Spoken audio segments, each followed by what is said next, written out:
Takasan na natin ang mundo,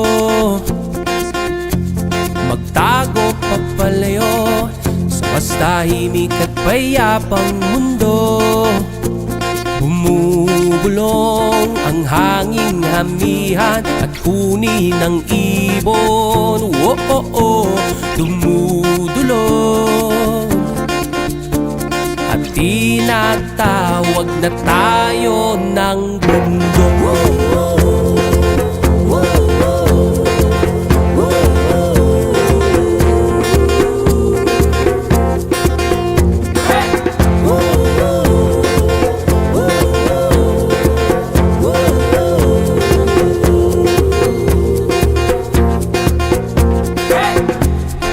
Tumakas na tayo malayo sa maraming tao, humiwalay at magtago sa maingay at malabong mundo.